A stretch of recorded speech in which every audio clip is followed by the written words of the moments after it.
जय हिंद साथियों। पूरे देश में लोकसभा चुनाव हो गए हैं और चुनाव के परिणाम भी आ चुके हैं और देश की जनता ने स्पष्ट बहुमत भारतीय जनता पार्टी को नहीं दिया है। पिछले 10 साल से एकाधिकारशाही के तौर पर जो सत्ता नरेंद्र मोदी जी ने संभाली थी, आज एक ऐसी परिस्थिति है कि वो मैजिक फिगर तक नहीं पहुंचे हैं, तो अन्य दलों का साथ लेकर उन्हें सत्ता की सीढ़ी चढ़नी पड़ेगी। और ऐसे में जो वो हमेशा निर्णय लेते थे, मतलब भारत सरकार की जगह मोदी सरकार बोला जाता था और एकाधिकारशाही की तरह से पूरे निर्णय लिए जाते थे, क्या अब और अन्य दलों का साथ लेते हुए क्या वो निर्णय वो ले सकेंगे? इस बात के ऊपर एक बहुत बड़ा प्रश्न चिन्ह है।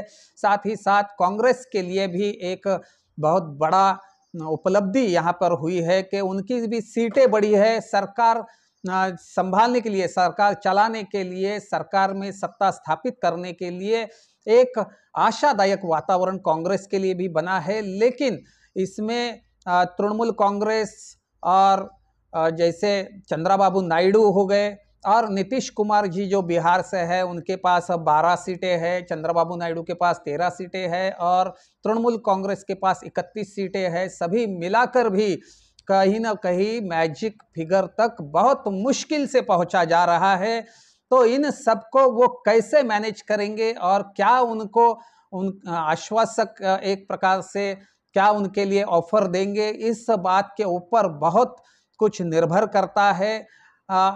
इतना आसान नहीं है कांग्रेस के लिए सत्ता बनाना, और जितना आसान भाजपा के लिए सत्ता बनाना है उतना आसान नहीं है निर्णय लेना, क्योंकि हर निर्णय लेने के वक्त बाकी अन्य दलों को भी विश्वास में लेना पड़ेगा। ये आज की परिस्थितियां है। अगर महाराष्ट्र में भी हम देखेंगे तो महाराष्ट्र में और उत्तर प्रदेश में जो भारतीय जनता पार्टी को बहुत बड़े विजय की संभावना थी, आशा अपेक्षा थी, वो कहीं पूरी होती नजर नहीं आई है। वहां पे योगी फैक्टर पूरी तरह से फेल हो चुका है। राम मंदिर का मुद्दा तक लोगों ने उसको समर्थन नहीं दिया है। कहीं ना कहीं धार्मिक चुनौतियों को देश ने नकारा है, क्योंकि धार्मिकता से पेट नहीं भरता। जिस तरह से आर्थिक शोषण हुआ है जनता का, हम देखेंगे अगर 2014 तक देश का बजट 18 लाख 18.5 लाख करोड़ था और आज की तारीख में वो 55 लाख करोड़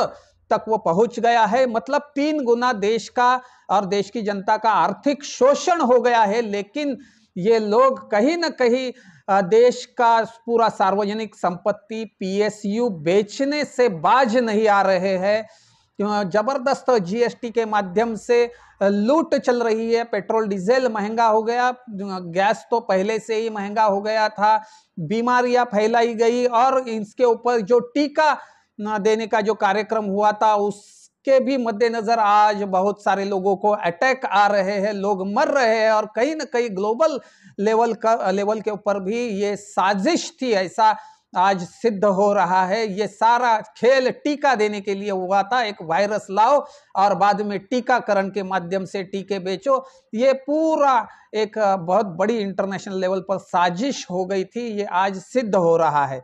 कहीं ना कहीं ये सारी बातें अगर देखेंगे तो ना उत्तर प्रदेश में उनको यश मिला, ना महाराष्ट्र में, क्योंकि महाराष्ट्र में जो तोड़फोड़ की राजनीति की गई, जहां पे 2 पार्टियों को फोड़ा गया, 2 घरानों को तोड़ा गया, मरोड़ा गया, सरकार बनाने के लिए जो भी एक कुटिल कारस्थान करना किए गए, तो इस सबको जनता ने देखा और जनता ने कहीं ना कहीं महाराष्ट्र की जनता ने भी भारतीय जनता पार्टी को नकारा है।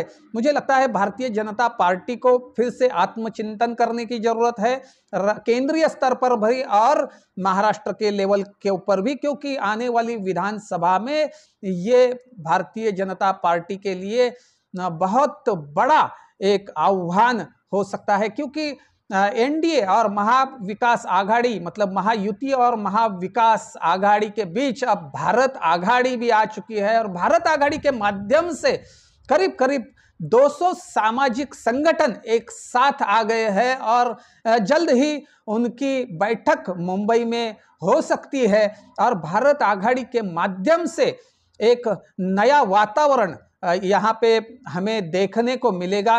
तो महाराष्ट्र और पूरे देश की अगर बात करेंगे, आने वाले समय में अगर भारतीय जनता पार्टी की सरकार बनती भी है तो कुछ आश्वासक वातावरण वहां पे देखने को मिल सकता है, क्योंकि अन्य दलों का साथ लेने के वक्त उनको जो समन्वय करना पड़ेगा, इससे मुझे लगता है कि एक अच्छी लोकतांत्रिक सरकार चलने में उन्हें मदद होगी, क्योंकि संविधान बड़ा है, लोकतंत्र बड़ा है और जनता आज भी राजा है। जनता के हाथ में आपको ऊपर उठाना भी है और आपको गिराना भी जनता के हाथ में है, ये जनता ने दिखा दिया है।